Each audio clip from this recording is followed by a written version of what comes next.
Amid the Hills of Redesdale, an audio drama by Rachel Cochrane. Inspired by the artefacts, photographs and stories left behind by the community that built Catcleugh Reservoir. It was performed by the people of Redesdale and Northumberland and surrounding area, rehearsed online during lockdown and recorded in Elston Village Hall, Redesdale, with the young people recorded at home by their families.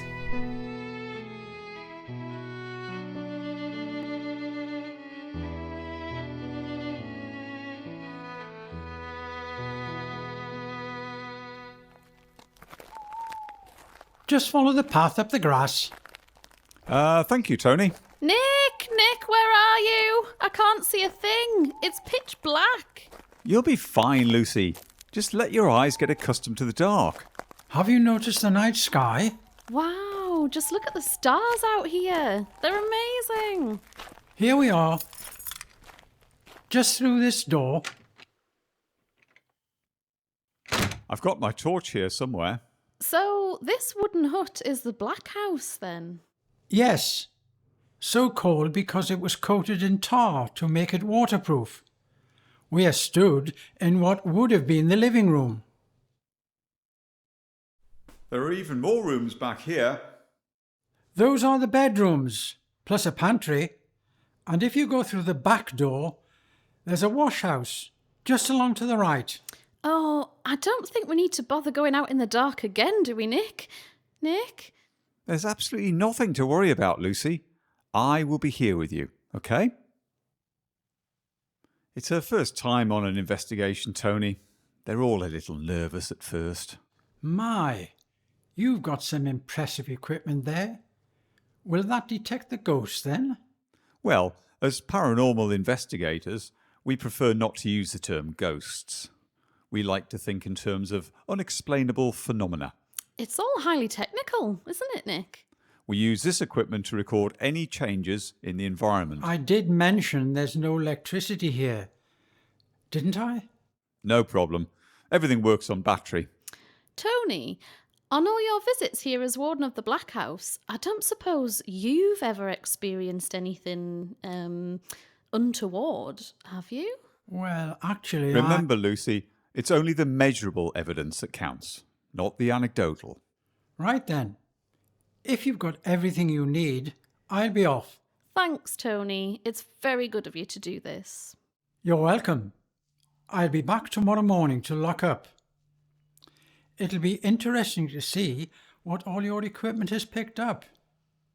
If anything, good night. Good night. Good night. Right then, let's get everything set up. I think the video camera would go best over there, then the accelerometer can go over here. This hut looks like someone walked out of their home at the beginning of the 20th century, shut the door, and never returned. Lucy, if you could just place this thermal imager by the door. Everything left just as it was. Scales and bowls laid out for baking. A tin bath before the fire. A lace collar upon a sewing machine. And upon the bed, a rag doll and stone hot water bottle. And here's a strange thing, Nick. A stretcher. Hey, bring that torch back. And look at all these photographs on the wall. Who do you think these people were? Perhaps they might make an appearance tonight. Lucy, this is not a floor show. You really must try and approach this scientifically and without any preconceived ideas. There. I think everything's about ready to go. So, if you could just sit by the door and switch off the torch. Nick. Shh. Nick. What? So what happens now? We sit here, we wait, and we observe. It's getting cold. What do you expect? There's no heating. No, I mean really, really cold. I can hear something. Well, there's nothing registering. There's definitely something. It's getting louder. Nick!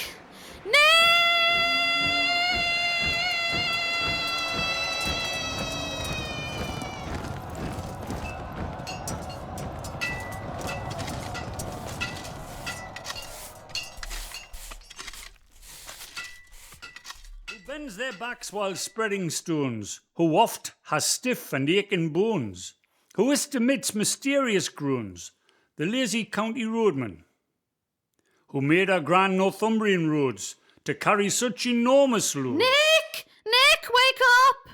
Now, I'm sure it was around here somewhere. Nick!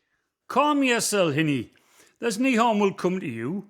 And don't worry about your friend. He'll be out for a fair while, but he'll wake up canny.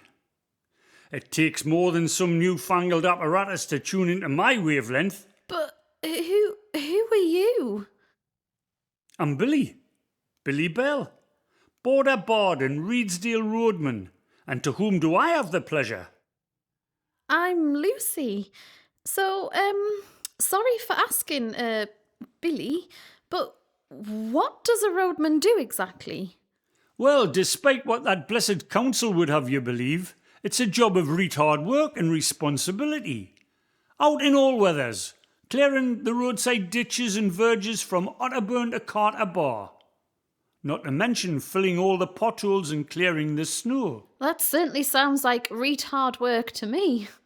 Aye, but there's naught like being out in the open air and sharing a cheery word with passers-by. It fair does a man good to be among nature. Inspires his heart to pen a verse or two. Leafy woods and ferny fells, time-worn deep and rocky dells, clear coal bubbling crystal wells amid the hills of Redesdale. I digress. I must continue my search. But what are you looking for, Billy? My road! I've lost my road. Just where on God's earth did it gan? But which road? Why, Chevy Chase Road, of course. Some beggar's gone and moved it. You know, the old turnpike road. Why, the milepost still stands upon the verge, clear for all to see. Newcastle, 41 miles. Jedburgh, 15 miles. Ah, you mean the A68. A68? What sort of a title's that to do justice to the life and times of the people of Redesdale? To know their story, feel their spirit, you must tread every day in the footprints they left behind. Green are thy hills, my native vale, and wild thy legend and thy tale.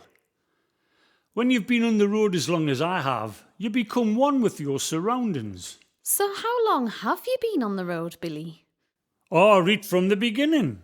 Almost 2,000 years. 2,000 years? Why, aye, the story of my road is the story of Redesdale itself.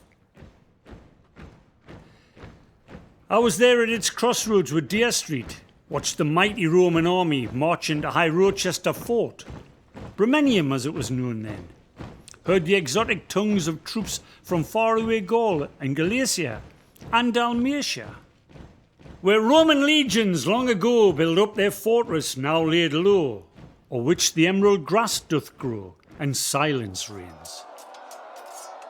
And no doubt you've heard about the great battle between the Scots Earl of Douglas and our own Henry Percy, 1st Earl of Northumberland.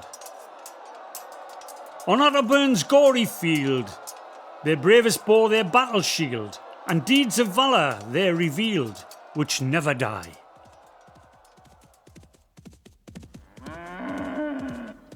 In these beautiful hills hides the terror and lawlessness of the past. The border reivers, notorious families, riding in to raid and carry off your horses and cattle. Thy sons at one time loved to reave, nor thought it was a sin to thieve, and cunningly they could deceive with subtle lies. Oh, that journey's fair worn me out, so I might rest up here a while, if you don't mind. Of course not, Billy. But how long were you thinking of staying exactly? It's just that I was... Oh, only about 15 years.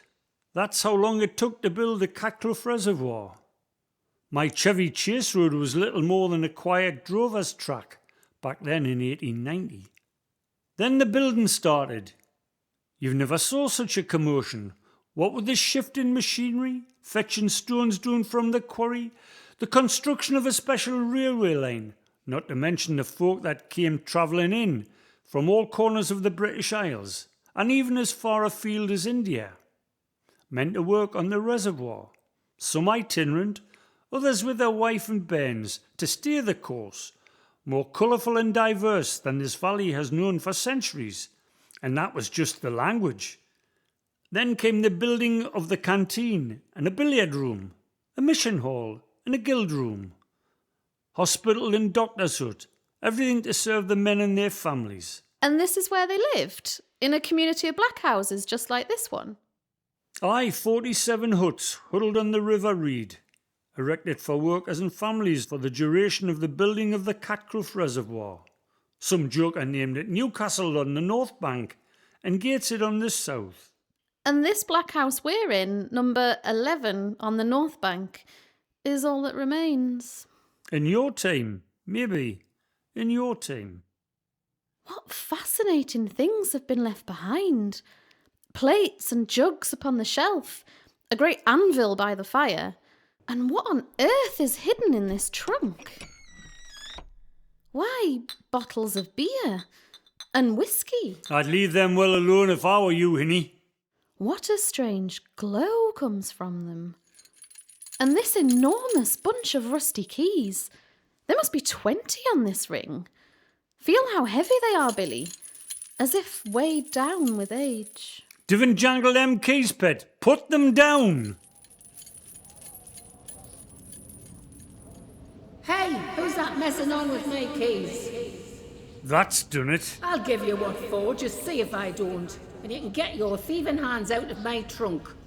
I don't care what that magistrate said. There's been no illegal drinking in my house. Oh, it's you, Billy. What are you doing here? Haven't seen you in ages. And you look all in, man. I'm looking for me road, Annie. Some beggar's gone and moved it. Oh, Billy, how many times have I told you? They moved it up the bank to make room to build the reservoir. These days it runs just above Chief Engineer Hensel's big house and garden. Oh, forget Annie. I'm getting old, and there's been a lot happened since then. Who's this then, Billy? Have you brought me a new lodger? That'll be 12 and sixpence a week full board, mind. Due every payday on the dot, and before you go off on a blinder. And who's your friend? Looks like he's had a drop or two already. Oh, that's Nick. Actually, I don't think he'll be awake for some time. Hang on, what's your game? That voice is too gentle, and those hands too soft to have ever done a day's stone cutting. Hey, you're one of them bobbies from Bellingham. Well, that disguise doesn't fool anyone. I'm just looking after them bottles of booze for someone else. And before you ask, no money's changed hands. Why, Annie Hodgson, stop your blethering.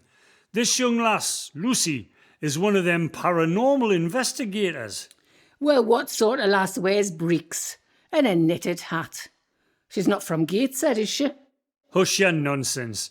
This is a respectable young lady. And what time of night do you call this for any respectable young lady? You don't mind so much when Tony the warden brings his delegation round in the daylight hours. But the hour of midnight is my time for attending to my affairs. I do apologise. It's just that I'm really interested in the Black House. I would love to know, who are all these people in the photographs? And what about all these wonderful objects left here from the past? I mean, what exactly is this one? That's a Leonard board, that is. So, you're the one who's been disturbing my artefacts. No wonder I felt such an unsettling in the great beyond. Sorry, I didn't realise they belonged to you. Well, they're not all mine exactly. I'm just looking after them for someone else. And before you ask, no money's changed hands. Such a thought had never crossed my mind. These photographs of yesteryear and these humble everyday belongings, well, I'm what you might call their custodian. And these keys here unlock the stories of the ordinary people. Why, no, the extraordinary people that they belong to, those that lived, worked and died right here at Catcleugh. Come, let's leave poor Billy a while to rest his weary bones.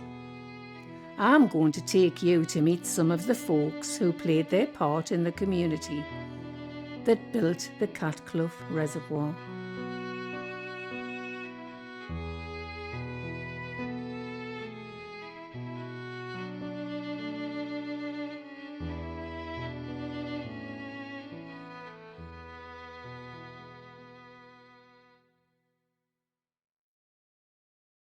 We'll start with them as dug the foundations, with shovels just like these here.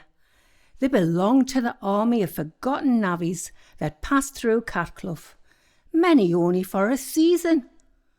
But it was by their hard graft that the clever plans of engineer Mr. Hensel was realised.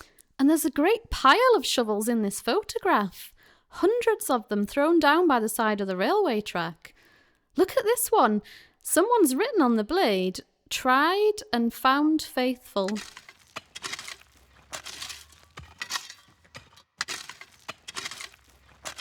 Hey, that's my shovel, that one. It's come a long way with me as that. I'm one of the navigators, a navvy for short.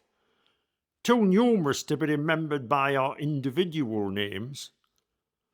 So, when I hear this chance of employ this way, it's time to kiss my sweetheart farewell, and with the promise of sending money back for our bottom drawer, I'll leave the mills of Yorkshire behind and head straight up north, snatching some shut-eye under the hedgerows and then cross-country like by way of Bellingham and over the moors. Never witnessed such a God-forsaken wilderness, and not a tree for shelter.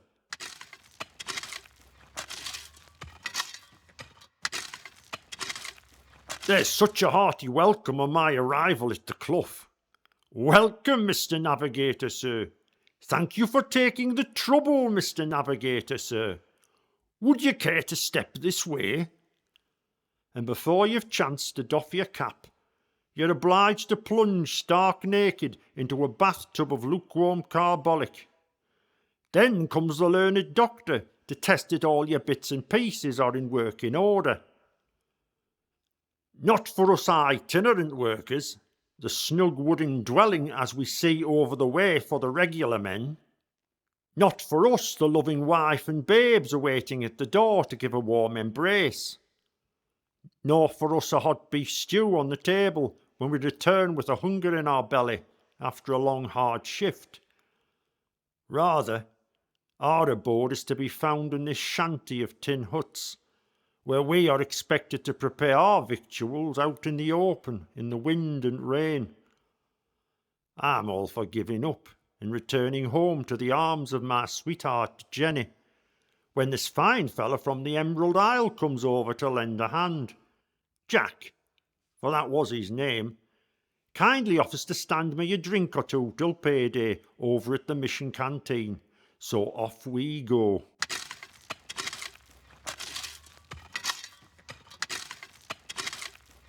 Myself, I've been set to work to dig a giant tunnel. They say that £1 a week is good pay for a navvy, but believe me, they wring every farthing out of you. Pick and shovel, digging hard, digging long and digging strong, 12 hours a day. But my pal Jack is always at my side to keep up my spirits. I'm always in his debt. In his debt, that is, because I never catch up on what I owe him from my last week's wages. And still not a penny to send back to my Jenny for our wedding chest.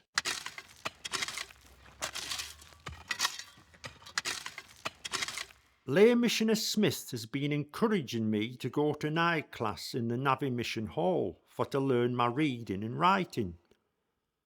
But Jack says, why bother? Learning's not for the likes of us navvies. And before I know it, him and his silver tongue persuades me into going along to hutkeeper Annie Hodgson's at number 42, where there's a rumour of the strong stuff. Charged at a pretty penny, mind you. Then Jack gets me into a card game. So I leave Ma Hodgson's with less than nothing in my pocket and such a head the next morn. What on earth will my Jenny have to say? Today there's such a murmuring amongst the men. There's been a delivery in the night. Cursed steam monsters brought up on the railway track. The management have decreed that most dedicated of professions, the navigators, are not moving the earth apace.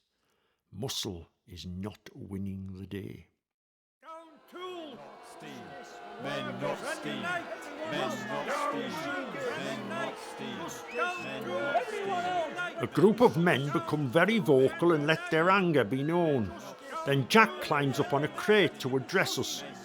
Tells us this was an effrontery to the hard-working man. After all, he says, where will this end when a machine can do the work of 100 navvies? Man needs his gainful employ. What good is this technology merely to make hands and minds redundant? Every one of us is stirred by his words, and the cry goes up urging all to take action and down tools. And this we do, throwing our spades in a pile aside the railway track. And upon the blade of my shovel, Jack writes, tried and found faithful. But Tyneside needs its water, and we must serve the master, the unquenchable thirst of industry and its swelling ranks of workers. And so the next day we return to work and dig alongside the great steam monster.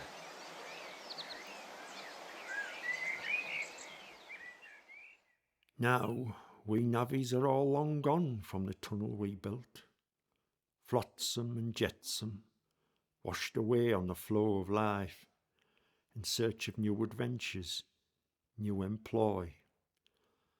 Yet all carry with them the pride of what they built at Catcleugh.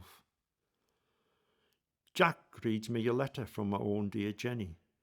She is now betrothed to a weaver, a mill foreman no less, and is to be married next spring. I can feel the wind stir.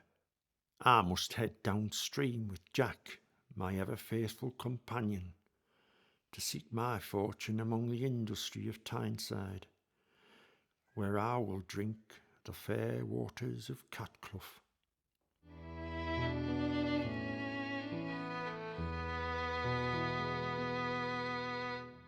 Just look at this photograph, Annie. The landscape around Redesdale looks different somehow. No trees, Hinny, that's what it is. See those bare hills at the back of St Francis Church? Come August, covered in heather they were. There's the vicarage to the left. And the single-storey building to the right, that's Burness School, where the bairns from Catcleugh received their education, at least what passed for education. And here's the school logbook kept in the county archives these days. But I've just borrowed it overnight. Don't worry, I'll have it back by the morning. It makes quite an interesting read.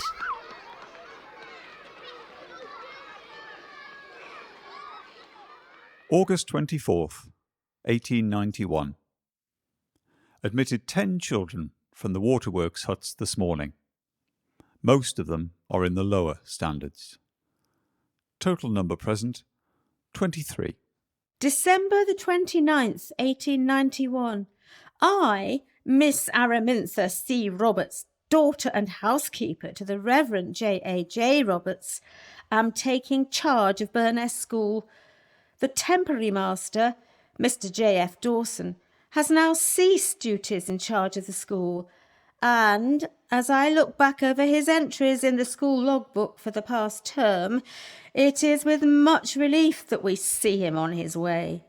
Such scurrilous accusations, claiming hardly a pen in the school, and that my father had declared that the children should provide their own coals or do without.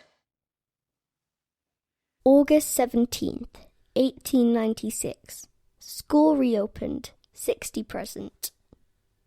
When my most conscientious father, the Reverend J.A.J. Roberts, took up the appointment here, he fully expected to oversee a small village school next to the church, with at most a dozen children in attendance. How our numbers have swelled disproportionately since that monstrous construction began at Catcleugh. And such an unholy rabble gathered on the banks of the Rede to build it, so many unfamiliar tongues, as if the very Tower of Babel itself was being built within our midst. The good name of Redesdale is barely away from the pages of the Hexham Courant, what with reports of drunken and disorderly behaviour, brawling and petty theft. How on God's good earth could the small populace of Catcleugh possibly merit its own officer of the law? There is even talk of police constables disguising themselves as navvies in order to expose the illegal sale of alcohol. How can one ever hope to give instruction and education to young minds when one sees the sinful conduct of their elders? Government Report 1893. The children passed a moderate exam in the elementary subjects. The reading was poor and the spelling was very poor. Composition and handwriting were fair. Arithmetic was very weak. The geography was a failure.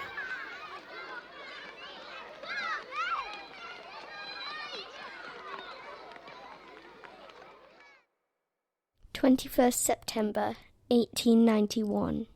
No school today owing to a very heavy rainstorm, making it utterly impossible for the children to come to school. February 28th, 1893. There was no school on Monday as the roads were blocked owing to severe snowstorms. December 15th, 1896.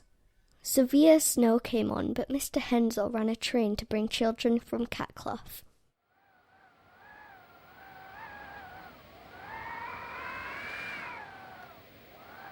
How interminably long is the season of cold and isolation here. Barely does a mortal stir. No news is heard from even the near distance, and there's scarcely a morsel to be found in the larder. How I long for the place of my birth. 'Twas such an agreeable climate, with most sociable and civilised gatherings.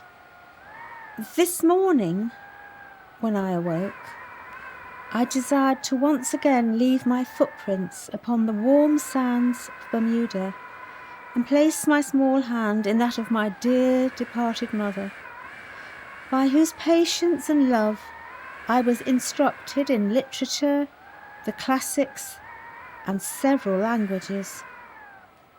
Yet, who would be the eldest daughter? For now I am but my father's keeper, and find myself in this most barren and unforgiving place.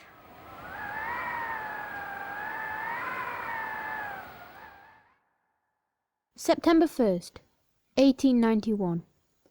Sent 2 children home, named Winstanley, owing to some of their family at home having whooping cough.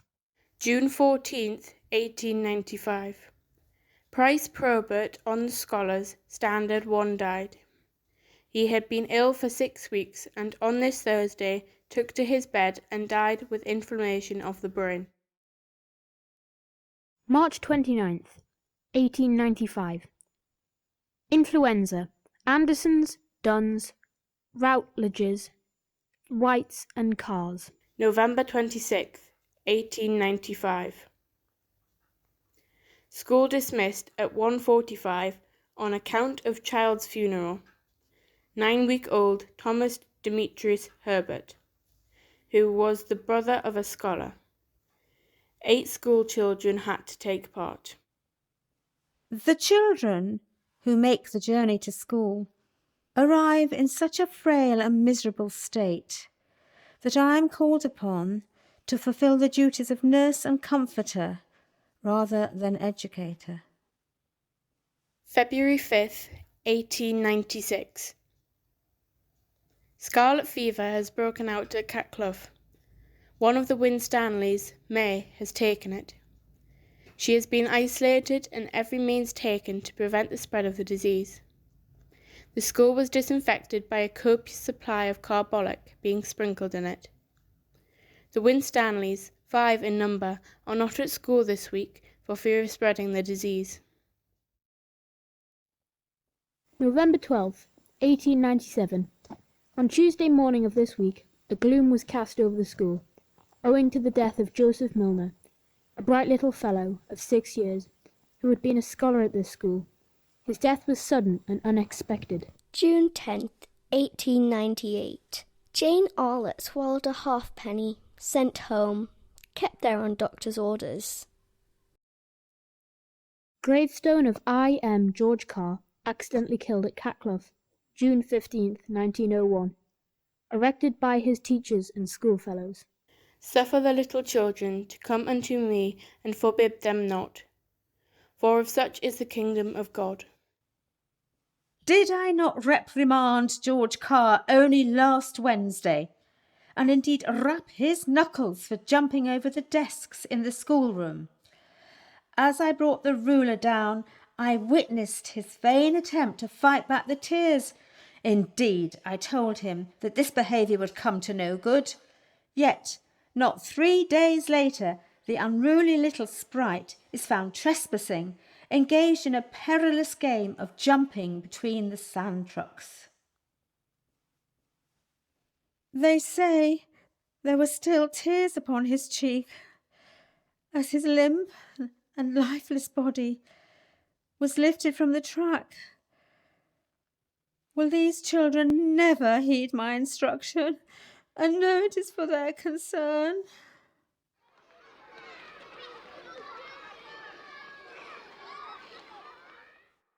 What purpose may be served by this education? Surely 'tis better to live in darkness than catch a glimpse of the light from one's cell. The children and I, we are not so very different. We are all prisoners, whether by virtue of our birthright or by our belonging to the fairer sex. Yet still these children come, through snow and flood, disease and misfortune. They come in anticipation and expectation, and look to me that I may provide for them a candle to carry forward into life's uncertainties. And I, in turn, must learn from them. Learn that life is fragile and precious, and that we must take hope in whatever joy life may afford us.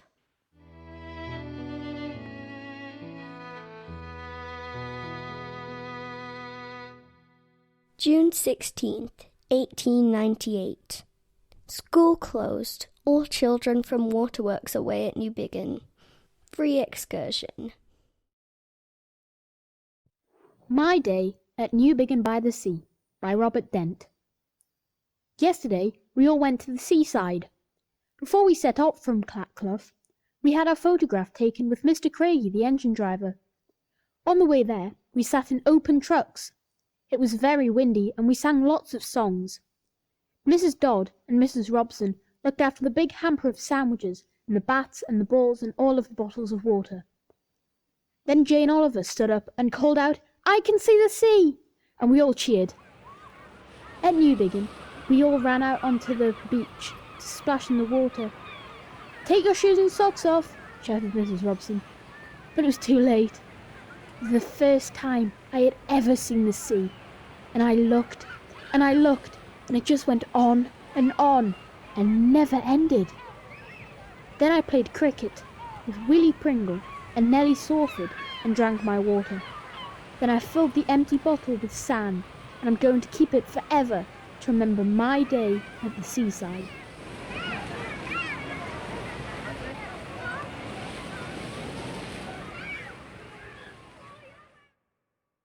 It sounds like the children had a great day out at Newbiggin. Aye, and the grown-ups weren't without having a bit of fun either. Oh, what's that?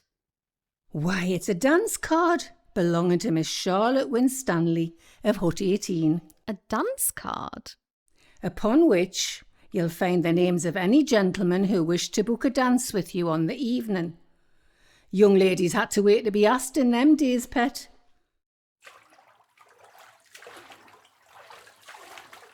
I thought this evening would never arrive. I got up this morning and rushed through, beating the rugs, polishing the brasses and peeling the tatties for tonight's supper. Then came boiling of the water for the tin bath, which I set before the fire. Charlotte, are you out yet? There's still me and Elizabeth to bathe, and the water will be cold. Hurry. Father and Robert and the lodgers will soon be home from work. But I've only just got in. Charlotte! Oh, very well then. You should see us tonight, all dressed up in the new collars that Mother made for us on her sewing machine. Laura brushes my hair and I brush Elizabeth's. Then Father places his mother's locket around my neck and tells Robert to keep an eye out for his sisters. I tell Father in the strongest terms that Robert is not going on my dance card. Then out into the frosty night, picking our way across the rail tracks, guided towards the light of the mission hall. Hurry, they're starting. We hear the band strike up, always the keel row to begin with.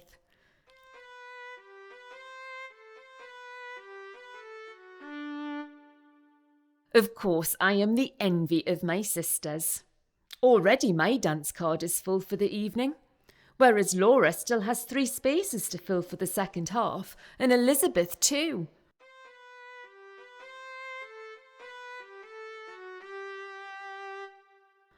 Ow! My toes are fairly bruised with Mr. Wardropper's great clod-hopping feet, and I'm still feeling a little unsteady after dancing the Gay Gordons with the somewhat overzealous Mr. Ridley.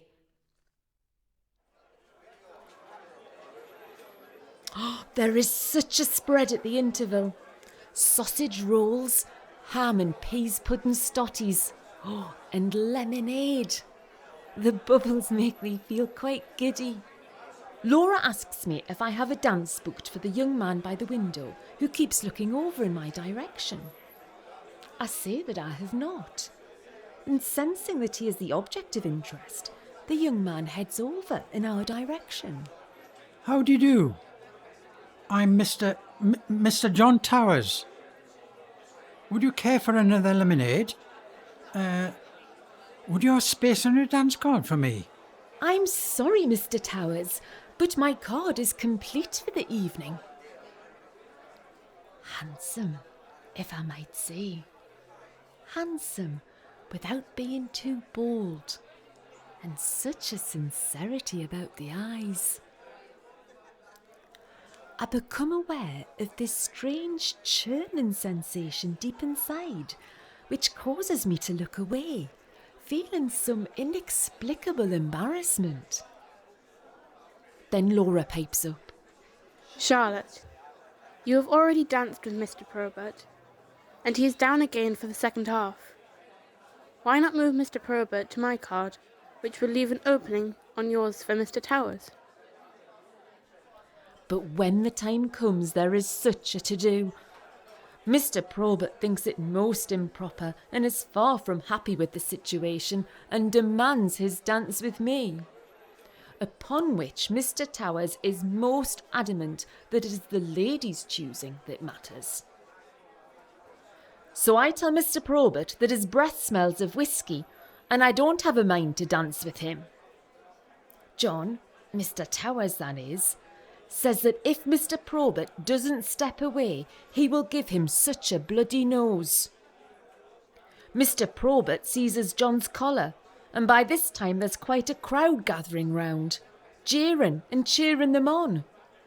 Fancy that, 2 men about to fight, all over me. It seems such a shame to spoil John's best suit, but he is a good 4 inches taller than Mr. Probert, so who am I to stop them? Someone puts a call out for the constable, but then Reverend Newlands cuts through the throng like the parting of the Red Sea and suggests that I might like to sit this one out.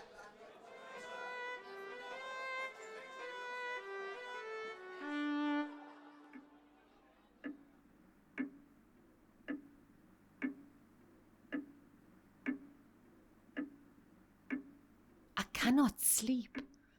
Elizabeth and Laura slumber, one at each side of me in our bed. When we arrived home, Mother had already placed the stone hot water bottle ready between the sheets, yet still my feet are as cold as cut glass. I cannot stop shivering, or do I tremble with excitement?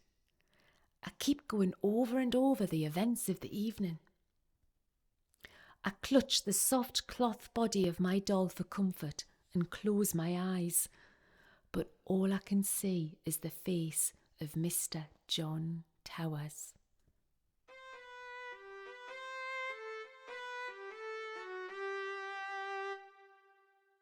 So how did it end? Did they get together? Did romance blossom? Well, see this photograph here? That's the 3 Winstanley sisters, sitting outside Hut 18. And there's Mr. John Towers, standing next to Charlotte. Soon to be Mrs. Towers. Oh, I do love a happy ending. Aye, but this card and photograph tell quite a different story for George and Elizabeth Herbert. It was perhaps a little frivolous, as we could not really afford the money. But George always had a desire to have our portrait taken. He was very romantic, for an Englishman. So before we travelled north to Catcleugh, we arrived at the studio of the photographer. My dear George was looking so smart and handsome in his 3-piece suit and bow tie, and with the watch chain of his father over his waistcoat. He had no trace of mud or dust upon him. And I, Elizabeth Herbert, in my fine velvet coat, carrying my best umbrella. Mon chéri Georges, he looked so serious in the photograph. But with him, always the laughter behind the eyes. It was those same eyes that had met mine across the counter in my village shop in France. It all now seems so far away. But I would trust those eyes and follow them to the ends of the earth. Indeed, that is where they have led me. Always, I carry our photograph in the pocket of that same velvet coat, together with this, my memorial card for Georges, which I read for you. In loving memory of my dear husband, George Herbert, who was killed at Catcleugh Waterworks on the 17th of June, 1898, aged 42 years. Deeply mourned.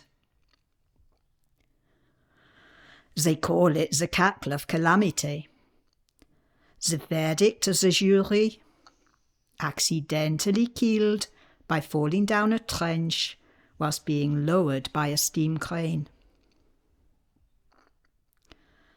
And still I hear the cry going up for the stretcher.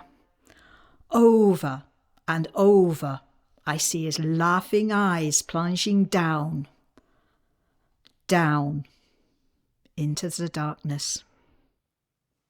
Then the silence. Then the news to the wives, out in the lane, waiting for our men to come home. Monsieur Thomas Henderson, Monsieur Thomas Raymond, our lodger, and my own, Monsieur George Herbert, do not return. And I place his broken body here upon this laying out board, here on the top of my kitchen table, just as I had placed the body of our own sweet baby boy, Thomas Demetrius, not 3 years since. I am a long way from my native France, but the neighbours, they bring broth, they bring fresh baked bread, they bring their knitting, and they sit with me by the fireside. Chief engineer, Monsieur Renzo, says that I can stay on as hut keeper at Catcleugh. But it is, how you say, a mixed blessing. But I have 6 children to feed and to clothe, and to provide an home. So here I must remain, with 18 lodgers to fit under my roof. But each night I hear the voice of George in the wind, as it whistles down from the hills, and through every plank of wood that surrounds me. In this, my black house.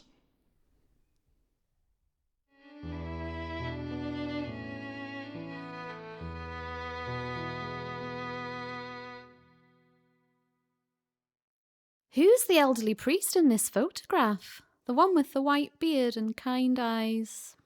Well, to learn that, Hinny, we need to go a mile or 2 down the road. We might just catch Reverend Thomas Newlands before he begins a preaching.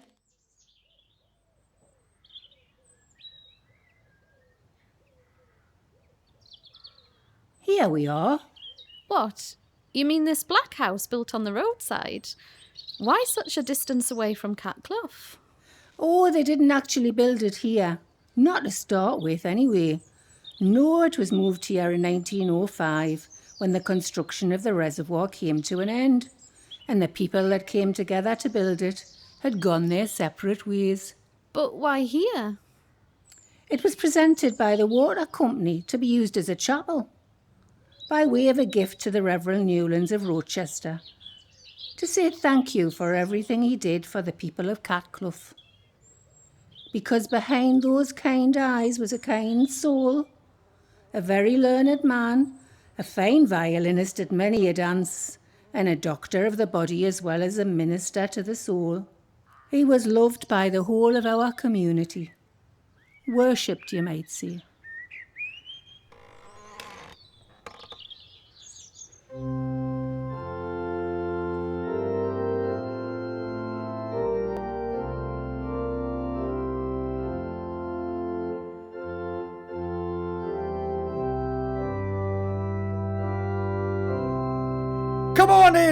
Come on in, out of the cold. A warm welcome to you. Take your rest a while upon a pew. We have a small but loyal congregation, thankful not to have to make the journey to Rochester.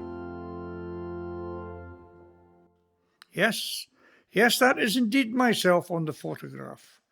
The Reverend Thomas Newlands, Presbyterian minister. Ugh! I was surely glad of that frock coat and hat, not to mention my trusty walking stick, and to complete my armour, woolly gloves knitted for me by Mrs. Sarah Ann Sofford of Hut 2. So attired, I was ready to do battle with the elements along the length and breadth of Redesdale. I'm a Scot by birth, as you've no doubt judged by my accent. We Presbyterians worship freely these days, but that wasn't always the case. Friendless and persecuted, many of my brethren fled from over the border to find refuge in Redesdale, and here we remain to serve among you. Every time I enter this humble place of worship, to the smell of wood and tar, and the rattling of rain upon its tin roof, I've a mind to remember the years of Catcleugh, and the families I came to know, who made their homes within walls such as these. Always a kettle upon the boil, and a slice of something for the Reverend, as I dangled their bonny bairns upon my knee. Fine folk, but as comers in with their different voices and manner, they would often encounter mistrust from among the locals. My instruction to them: go out halfway to meet your neighbours. Let them see that your ways are not unlike their own. That is why I was most keen to encourage the sharing of good, healthy pursuits out in the fresh air of Redesdale.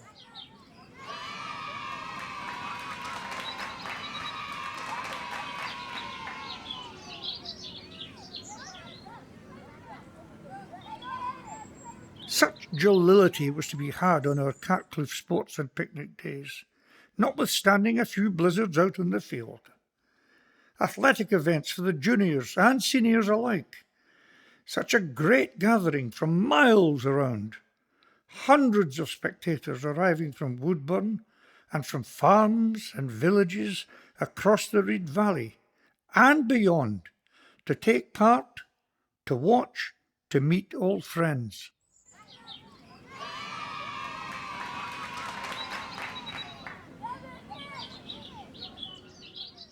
I was privileged to be called upon as judge for many a race and to give the vote of thanks to conclude proceedings.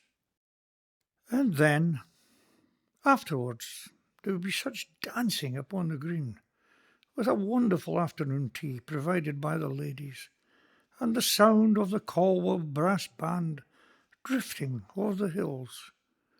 Mrs. Hensel would award the prizes: a fine silver teapot worth £2 10 for the 120 yards open handicap, and for the hut keeper's handicap, yes, of course, there was a fine fat lamb with a £1/4 tobacco for the second place. But then, all too soon, the race was run, and all who came together for this great construction were scattered and lost upon the horizon. Their connection fades, covered by the falling leaves, to lie undisturbed for many lifetimes.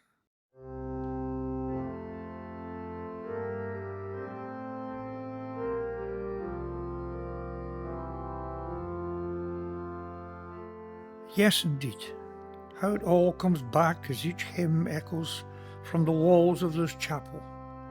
I shared their laughter and dancing, their singing and playing of instruments, their endurance of running the race and of keeping the faith through their joys and their tragedies.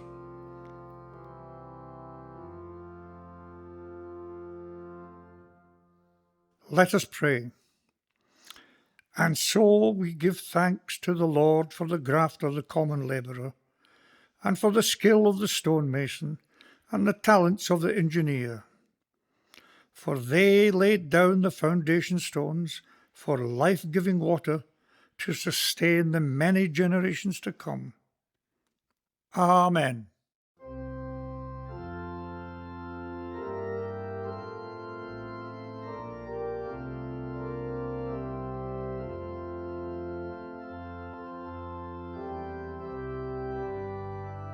See, the congregation are arriving.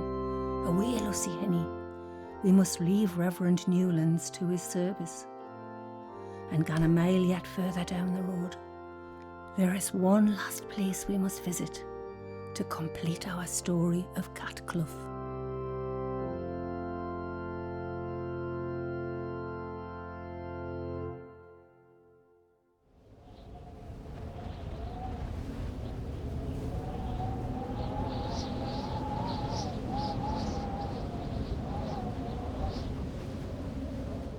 Annie, isn't this the church from the photograph? The one that stands next to Burness School? Aye, that's the one, St Francis, the Reverend Robert's Church. Breadth of all life experience for the Catcleugh community. Baptism, marriage and burial. And here we stand in its graveyard. Built upon an ancient burial ground, generation upon generation, from far and wide, all sleeping under a mossy counterpane. With tombstones like centurions keeping watch. And upon my own sweet bairns, John and Annie. Oh, Annie, I'm so sorry.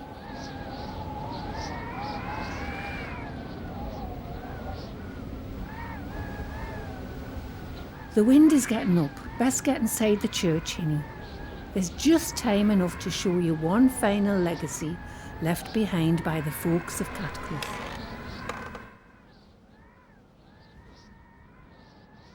What a remarkable stained glass window. Not quite the same as any other I've seen before. No biblical scene, no worthy saint nor Christ-like figure. An image of humble builders working on the reservoir, hard at labour to support their families. See, a young lad there brings them water in a skin. And in place of a crucifix, the tools of labour, pick, shovel and saw. To the glory of God and in memory of those men, women and children who have died during the construction of the reservoir at Catcleugh, this window and brass plaque have been erected by their fellow workmen and friends, 1903. Perhaps it's a dedication to you all, a celebration of life lived. And life released. What a light it is that shines through this window. How it shimmers so strangely. It is the dawn of many new days here in Redesdale. Mummy, Mummy, Mummy, Mummy. It's time for me to take my leave. But Annie, where are you going? My sweet bairns are calling. But how will I get back? I must go to them. But Annie, please don't leave me. Annie! Oh, Annie, how will I get back? Farewell, dear brethren of the pick and shovel. We now must bid you all adieu. For many a year you've toiled among us, and we wish good luck to you. We shall miss you, there's no doubting. We shall now quite lonely feel, and oft wonder what has happened, when silence again shall o'er us steal. Billy? Oh, Billy, it's you! Don't fret yourself, Lucy. I've come to walk you back along the road, back to the Black House at Catcleugh, and back to the present day. Howay, lass, let's begin. We must return before your friend awakes.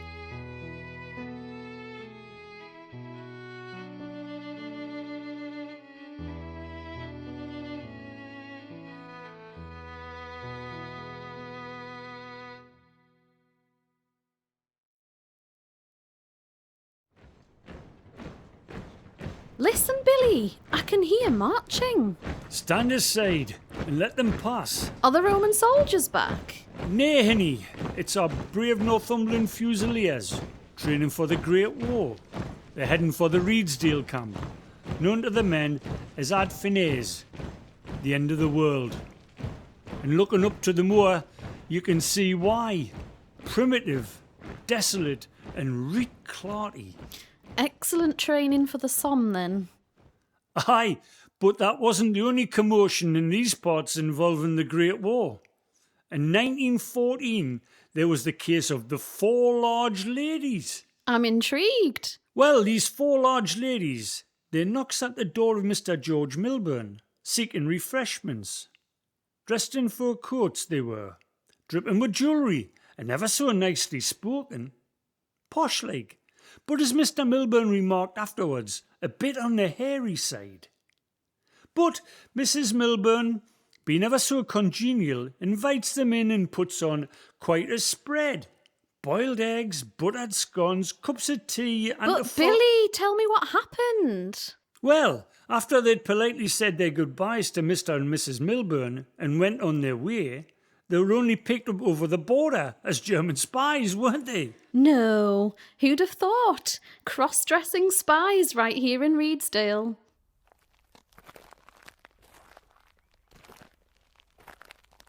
Have we got much further to go now, Billy? Howie, lass, only another 80 years. So where have we got up to? Cotton's up Burnfoot, and that's my little house down there. It's the 1930s, time of the Great Depression and mass unemployment. And we have another arrival of comers in, thankful this time for work on the forestry. But where's me manners? Here's me neighbour's daughter, Dorothy Temple, to tell you all about it. My father Stephen and my uncle Tom used to travel by bicycle from Chesterley Street to the border of the Redesdale Forest to plant sapling trees for the Forestry Commission. During the week, they would camp in their tents, and in 1937 to 38, they started to dig out the foundations of the semi-detached cottage that would become the family home. It was very remote, just 2 houses on the edge of the forest. There was a river behind the house, and on that piece of land there, during the Second World War, was a prisoner of war camp. German prisoners made toys out of wood, a doll for me and a truck for my twin brother Bruce. German POWs. So Redesdale sees more outsiders from far-off lands. And don't forget the Italian POWs too. In the space of 2,000 years, from conquerors of this land to its prisoners, you can still find the traces they left behind. Look here, Lucy.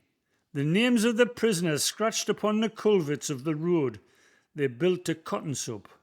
We were here. Do not forget us. We were here. Do not forget us. So what happened to the camp after the war?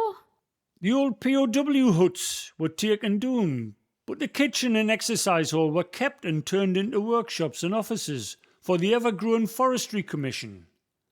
Then through the trees came the songs of Latvian and Estonian workers, refugees fleeing from persecution after the war and finding sanctuary among these fair hills of Redesdale. Aye, Lucy, I've seen many a change upon this highway.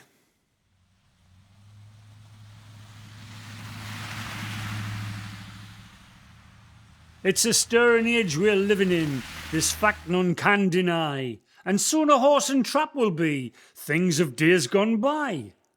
Our roads must now be clean and smooth, and free from jolts and jars, for all the rage in travelling is by fancy motor cars.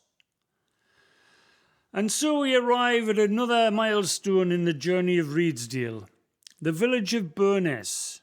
Down there in the clearing? Aye, that's the last village in England. Before the border, that is. Another entire new community, built for workers, for the forestry, of course, and drawn from local folk too. Take the Scott family of Burness. Why, they can trace their roots in the area back to 1700. Paul Scott's family can regale you with many an anecdote of the area's local characters. Willie Dunn with his award for shepherding. Cousin Raffy at Ramsup Farm. Rescue of an airman by a shepherd. Tom Mackay, the mole catcher. Daft Harry Dunn, labourer and lodger at Catcleugh. Aye, it's the stories told by the people of Redesdale that tell of the real changes. Stories passed on by those whose presence graced this dale, be it for a lifetime or just passing through. Some are now separated from us, whether by distance or by mortal life, but all carry the dale with them. For once you've been part of Redesdale, you can never truly leave it. My name is Jean Garrett, and in 1981 I wrote down the following memories of my grandmother, Mrs. Kate Wiley, who lived all her life in Redesdale. Born in 1888, Mrs. Wiley is now 93, and her maiden name was Richley. As a young girl, she moved by horse and cart with her mother and father to the huts at Catcleugh. They stopped overnight at Brandy Bank to rest the horses. They lived on the Gateshead side in hut number 26.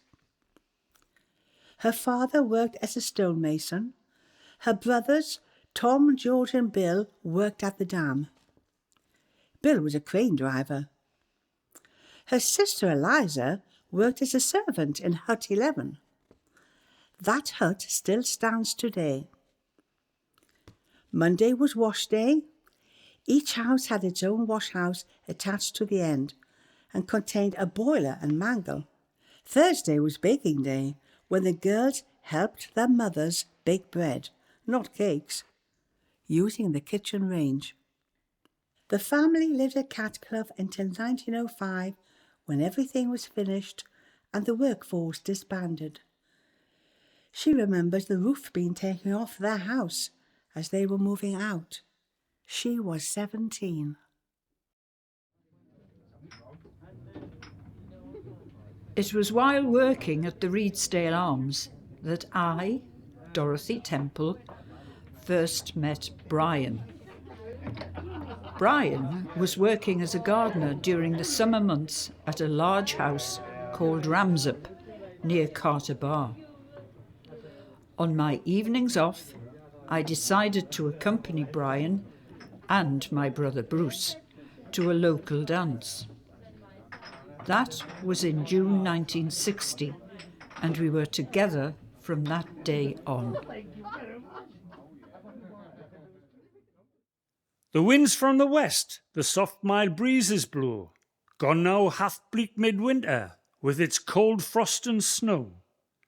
So we'll hunt out our tackle, our rod and our reel, again feel the joys which true fishermen feel. My name is Tony Craven, and I'm the third generation of my family to be members of the Catcleugh Angling Association. One of my vivid memories when fishing as a kid was when the Vulcan bombers used to use the reservoir for lower-level flying. Anyway, we'd be fishing away, and suddenly a shadow would go over you, followed by the boom of jet engines. What a shock it gave you, but so exciting. I think that's me, Joyce Clayton. The attached picture is Burness School. I am the tall girl at the back, but I have no recollection of ever being that skinny. My sister, Frances, is the little girl standing up on the right.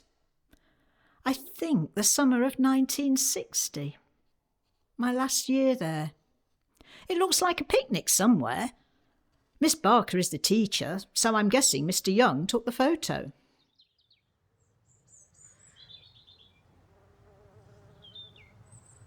And now we return to Catcleugh and the present. Just this single black house remaining now, surrounded by so many more trees since we left it 120 years ago. One by one the leaves are falling, one by one we mortals fall. Leaves and lives by time-strong breezes, wafted far beyond recall.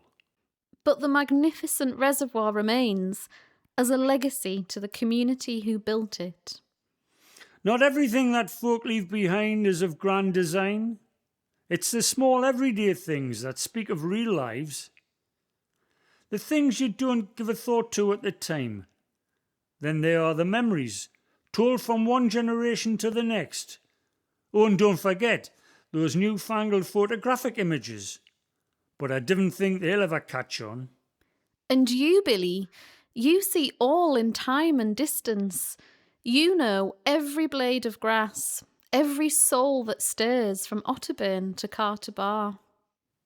When I die, my ghost will be in this valley. And so it remains. But Billy, in these uncertain times, what of the future of Redesdale? Nay, bonny lass, Redesdale has always faced uncertain times. We must trust in our bairns for its future. I live near Catcleugh Reservoir. I am so lucky because I get to see beautiful scenery and wildlife every day. When I'm outside, I can see lots of birds like oystercatchers, osprey, buzzards and swallows. On walks around our house, we can see wild goats, deer and even lamprey in the burn. You can see lots of stars where we live.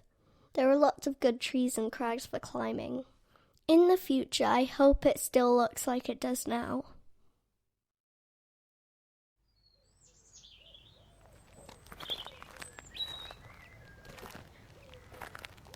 Billy? Billy?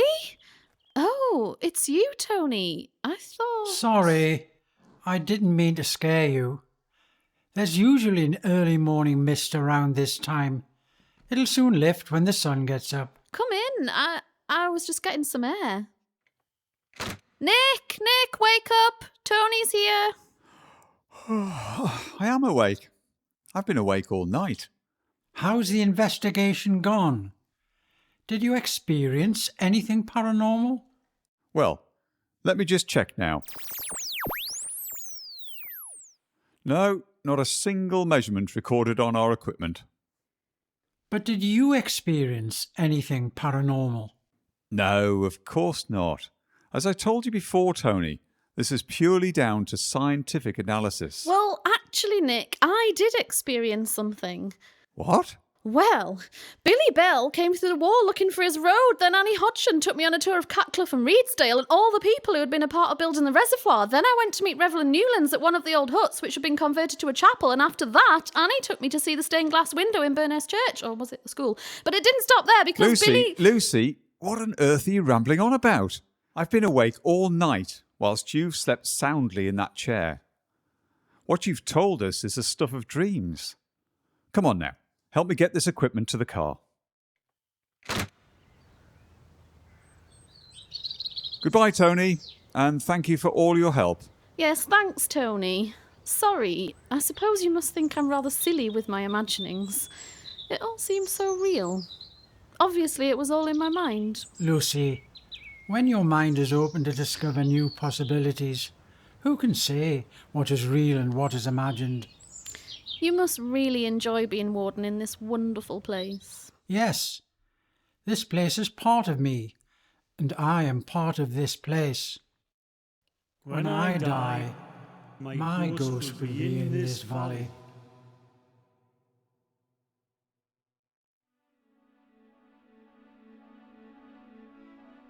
Amid the Hills of Redesdale was written and directed by Rachel Cochrane, with verses from Billy Bell, Border Bard and Redesdale Roadman, with Lucy played by Karen Collins, Billy Bell by John Armstrong, Annie Hodgson by Margaret Beach, Tony by Tony Evans, and Nick by Robert Best. The navvy and Tony Craven were played by Ray Moore. Aramintha Roberts by Alison Simmons, Charlotte Winstanley by Joanne Harrison, Elizabeth Herbert and Joyce Clayton by Sue Underwood, and the Reverend Newlands by Bob Jackson. Jean Garrett was played by Margaret Evans and Dorothy Temple by Beryl Charlton. All other parts were read by members of the cast. The young actors reading from the school logbook were Nina Dickinson, Isaac March and Poppy Hagan. Nina also played Laura Winstanley and Isaac read Robert Dent's story, and Poppy shared her personal experience of living in Redesdale. The music was by Rosie Cochrane. Recording at Elston and audio production was by Julie Bartley of Rolling Audio. Amid the Hills of Redesdale was commissioned and produced by the Revitalising Redesdale Landscape Partnership, supported by the National Lottery Heritage Fund, and is dedicated to the memory of Beryl Charlton, local historian and a great champion for Redesdale.